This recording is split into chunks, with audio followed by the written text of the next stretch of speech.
Olá pessoal, tudo bem? No vídeo de hoje a gente vai falar sobre desoneração, que foi uma das perguntas que eu mais recebi disparado no nosso workshop Orçamentista de Elite. Então, primeiramente, eu preciso fazer uma introdução a esse assunto. O que é a desoneração?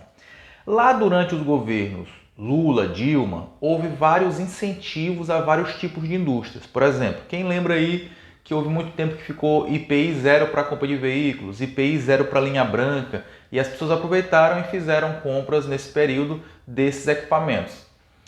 A construção civil, como todos sabem, tem um poder de influência muito grande, até porque naquela época era permitido o financiamento de campanha por empresas. Então, as empresas grandes do Brasil, como por exemplo Odebrecht, Camargo Corrêa, OAS, elas doavam para todas as empresas, todos os candidatos que estavam no páreo de uma eleição. Então, doava para o primeiro, para o segundo, para o terceiro. Então, o poder de influência é muito grande. Além do que, é um segmento muito importante para a própria economia. E a construção civil foi lá e disse, poxa, todo mundo está tendo incentivo, a gente também quer um incentivo. Como a construção civil não tem IPI, não paga esse imposto, a solução encontrada foi então fazer uma desoneração da folha de pagamento. Ou seja, uma forma de fazer com que ficasse mais barato contratar funcionários. Como na época o partido que estava no governo era o Partido dos Trabalhadores, fazia todo sentido incentivar a contratação de mais funcionários. Para muita gente, esse foi uma metodologia acertada, porque na época fez com que os produtos ficassem mais baratos, contratassem mais gente tinha dinheiro, mais gente comprava, com mais gente comprando a indústria produzia mais, enfim, era um ciclo virtuoso de consumo e produção.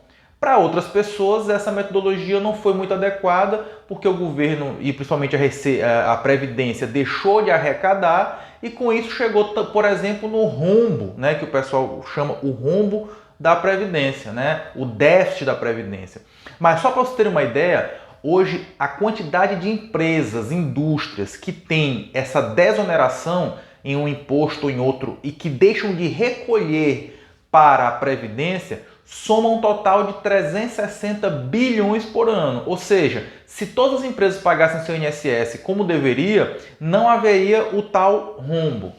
Mas é claro que ninguém está dizendo aqui que precisaria cortar tudo, porque afinal de contas esse tipo de incentivo é importante para que haja uma maior facilidade, um menor custo na contratação de trabalhadores, visto que é um peso muito grande esses encargos sociais que um empregador precisa pagar quando contrata um trabalhador. Só para você ter uma ideia, um trabalhador horista, um pedreiro, um servente, em cima de do valor de uma hora de trabalho dele, chega a ter 116% de encargos. O que quer dizer isso na prática?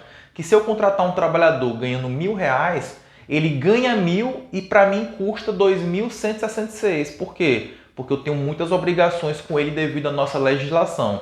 Então essa daí foi uma forma de diminuir esse impacto e por isso hoje nós temos o chamado orçamento desonerado e o orçamento sem desoneração. Só que vocês não querem saber dessa história, querem entender como é que isso vai ser influenciado na questão do orçamento. Então vamos lá.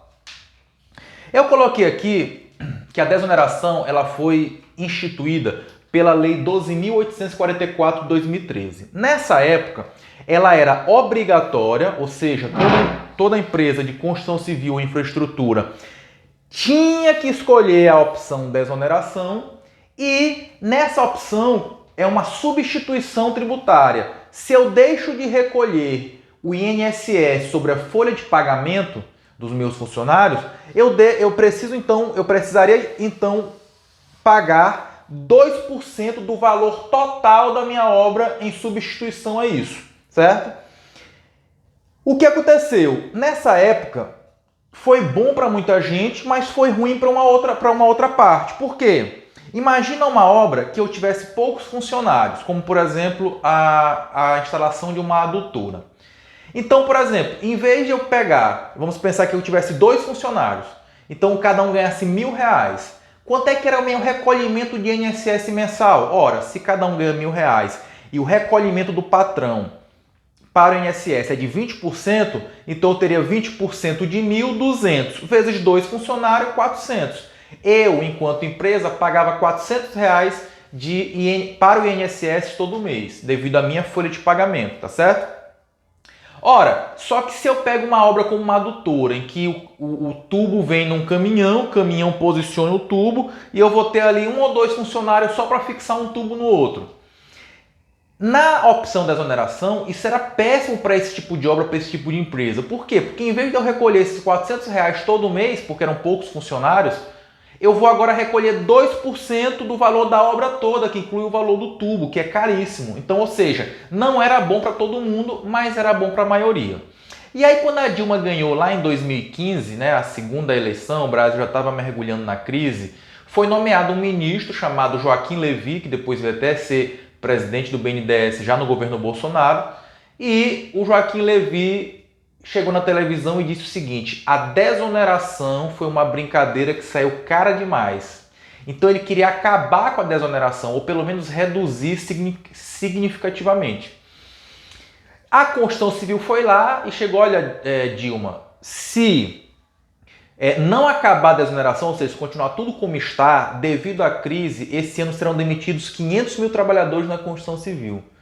Se acabar a desoneração, vai ser demitido 1 milhão. Ora, o governo já estava pressionado por uma eleição que foi ali quase empatada. E o país em crise, e o Partido dos Trabalhadores, e os sindicatos ali na cola. Então a Dilma convenceu, meio a contragosto, o ministro a não acabar com a desoneração na Constituição Civil. Mas ele então optou por mudar. Então em 2015, o que aconteceu?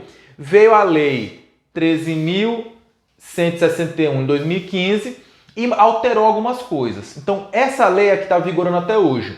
Então, hoje é uma opção da empresa. A empresa faz a opção se ela quer desonerar ou não a sua folha de pagamento, tá certo? Só que esse percentual, que era 2% sobre o valor total da obra, passou a ser de 4,5%, ou seja, aumentou essa alíquota. Ainda assim, a opção desonerada, quando a empresa escolhe, ela geralmente é a melhor opção para obras convencionais, onde há um equilíbrio no orçamento entre custo de mão de obra e custo de materiais. A gente vai ver daqui a pouco alguns exemplos numéricos para vocês entenderem melhor sobre isso. Pois bem, quais empresas podem desonerar sua folha de pagamento? Toda empresa, quando ela é criada, na certidão de nascimento da empresa, eu sou obrigado a dizer quais são as atividades econômicas que a minha empresa vai realizar. Então, isso é chamado de CNAE, Código Nacional de Atividade Econômica. E lá na Lei 13.161 e na Lei 12.844, mostra quais são os CNAEs das empresas que podem fazer a opção pela desoneração. Muito cuidado, existem muitos editais de licitação que, exatamente porque não se atualizaram quando houve essa mudança, e olha que essa mudança já tem quase 5 anos, não houve essa atualização. Eu ainda vejo muito edital de licitação com a CPRB de 2%, ou seja, isso aqui totalmente ultrapassado, e ainda vejo muito edital de licitação dizendo que a empresa precisa obrigatoriamente apresentar o orçamento desonerado, o que não é verdade, já que a opção é da empresa. Murilo, então se eu trabalho no órgão público, eu vou escolher qual opção, desonerado ou sem desoneração? Na verdade, hoje o orçamentista precisa fazer 2 orçamentos, o desonerado e o sem desoneração, e escolher aquele que é mais vantajoso, ou seja, o que tem o menor custo. Isso vai funcionar tanto para quem trabalha no órgão público, que terá que fazer os 2 orçamentos, como também para a empresa, quando irá apresentar um orçamento.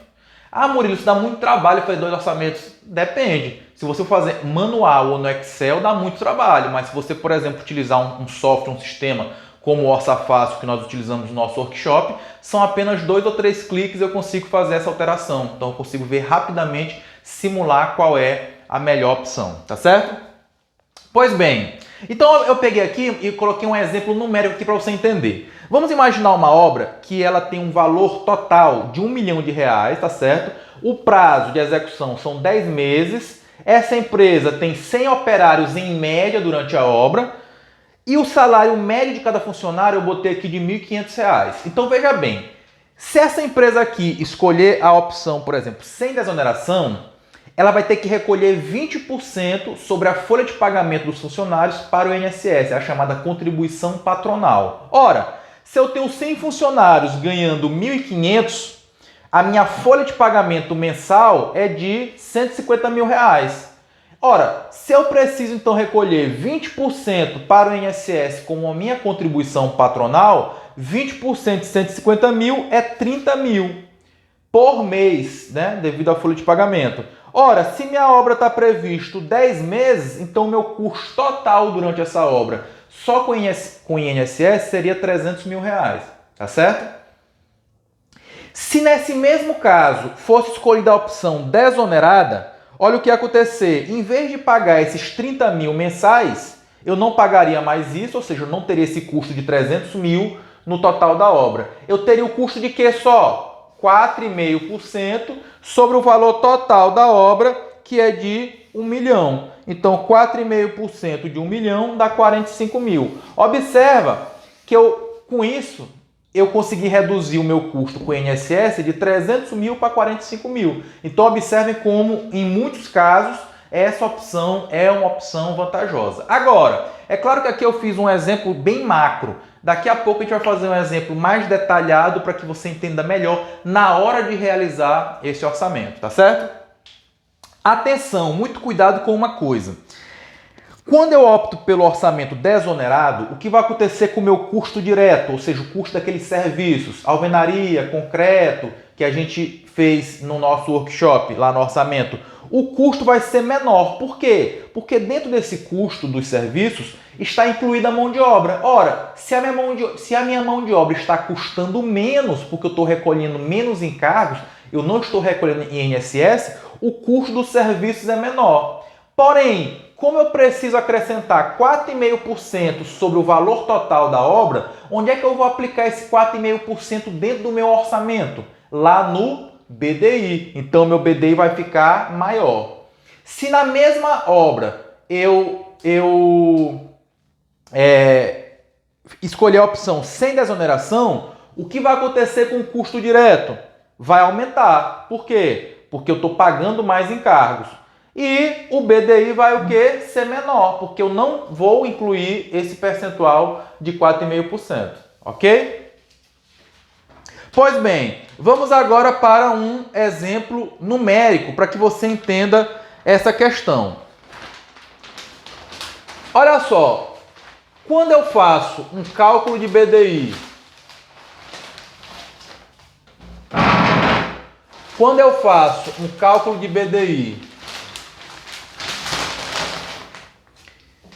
incluo os 4,5% de CPRB, que é o que nós chamamos, esses 4,5% que estão lá no devido à desoneração, eu calculei aqui um BDI, né?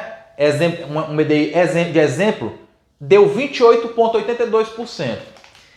Se eu utilizar os mesmos critérios nesse cálculo de BDI e simplesmente ele for sem desoneração, ou seja, não ter aqueles 4,5%, esse BDI cai para 22,47%. Mas Murilo, como assim? A diferença está dando 6,35% e não 4,5%. Mas pessoal, é importante lembrar que o BDI não é simplesmente uma soma de parcelas, existe uma fórmula. E o denominador são os impostos. Então, lá no denominador que vai os 4,5%. Por isso, na verdade, nesse exemplo aqui, quando eu faço uma simulação de um BDI desonerado e um sem desoneração, o mesmo BDI dá uma diferença de 6,35%, devido a esses critérios. Então, eu coloquei aqui para vocês um exemplo agora numérico. Vamos imaginar o seguinte, que você vai fazer um orçamento para uma obra que é só a fundação. Você vai fazer só a escavação, armação e concretagem de uma viga baldrame. Então, eu peguei aqui os códigos do SINAP, tá certo? Isso aqui eu coloquei uma database de dezembro de 2019. Então, olha só, os quantitativos da minha obra que foram levantados lá na obra, eu coloquei aqui, por exemplo, que foi 1 metro cúbico de escavação, né? 90 quilos de armação no projeto estrutural e 1 metro cúbico de concretagem. Ou seja, vamos imaginar que seja uma sapata, um bloco, algo desse tipo, só para servir como exemplo.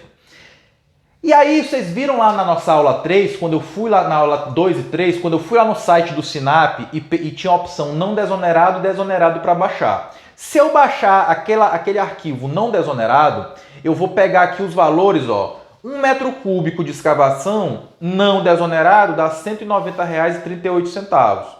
1 quilo de armação não desonerado dá R$ 8,62. 1 metro cúbico de concreto, né? Esses códigos estão aqui, dá R$ 428,65. Ora, se eu multiplicar o quantitativo pelo valor unitário, eu tenho o valor total. E o somatório desse valor total com o BDI... Qual o BDI, Murilo? Ora, essa opção aqui não é a opção sem desoneração, então eu peguei esse BDI bem aqui, ó, 22,47. Deu 1.707,61. Isso já com BDI. Se eu tivesse feito a conta sem BDI, teria dado 1.394,83. Aí eu calculo o BDI, somando esses dois, eu chego no valor de 1.707,61. Agora eu vou fazer a simulação com o orçamento desonerado. Então eu fui lá no Sinap, baixei a opção desonerada.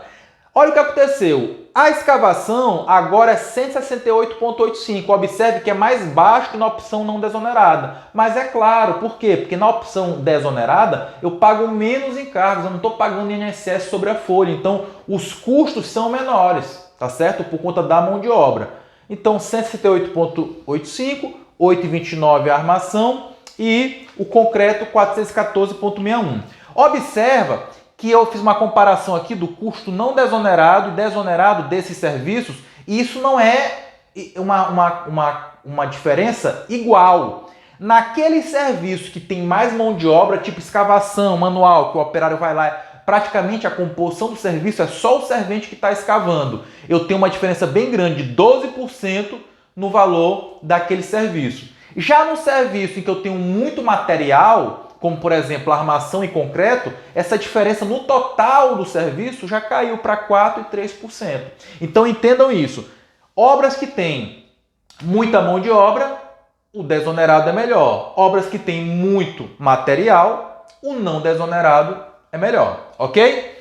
Então olha só, depois que eu fiz a mesma conta, ou seja, peguei o quantitativo, multipliquei pelo valor unitário e cheguei no valor total, somando tudo com o BDI, eu tenho na opção desonerada o valor de 1.711,91. Ou seja, dividindo esse valor aqui em custo de serviço e BDI, eu tenho 1.329,56 mais 382,55. Tá certo? Observe o seguinte, o custo aqui dos serviços são menores, mas o BDI, olha o que aconteceu, é maior nessa opção. Por quê? Porque tem aqueles 4,5 a mais, que é esse BDI aqui que foi utilizado como exemplo nessa questão, tá certo? Então, no frigir dos ovos, depois que eu fiz os dois orçamentos, eu chego a uma conclusão. Qual é a melhor opção nesse caso? Fazer o orçamento desonerado ou sem desoneração? A melhor opção, então, é fazer o orçamento sem desoneração, não desonerado. Por quê? Porque o valor é menor, certo? Vamos lá. Agora, vamos fazer um outro exemplo. Porque nós percebemos aqui que nós envolvemos vários serviços, e nesse caso, como eu tenho aqui alguns serviços que tem muito material, tipo armação e concretagem, a opção sem desoneração ficou melhor, ok? Agora vamos imaginar que eu tivesse uma obra que fosse basicamente muita mão de obra. Então vamos imaginar o seguinte, que esse mesmo cliente dissesse o seguinte, não, Murilo, eu não quero que tu apresente o orçamento da fundação inteira. O único serviço que tu vai fazer para mim nessa obra é o serviço de escavação, é só esse que eu quero. A tua empresa só vai fazer isso, escavação manual com os teus serventes. Beleza. Olha só, se eu pegar aqui o custo da escavação não desonerado e desonerado, eu botei bem aqui, ó, não desonerado, tá certo? E peguei aqui o custo desonerado. Apliquei os BDIs, né? Ou seja, não desonerado, 22,47 e o desonerado 28,82. Conforme a gente já tinha visto, na opção desonerada, o custo do serviço é menor, só que o BDI é maior. Só que na hora que eu somo o custo com o BDI, olha o que aconteceu. Na opção desonerada, eu chego no valor de 217. E na opção não desonerada, eu chego na opção 235. Então, se fosse uma obra como essa, onde o quantitativo, o valor de mão de obra é superior, bem superior, olha o que acontece. A opção desonerada passa a ser uma opção mais vantajosa. Geralmente, para obras convencionais, construção de casa, de edifício, na maioria dos casos, a opção desonerada é a melhor opção. Mas é claro que é importante que você faça os dois orçamentos para você ter a certeza disso, tá certo? Então espero que vocês tenham conseguido entender e que tenha ficado claro para vocês. Um forte abraço e até a próxima.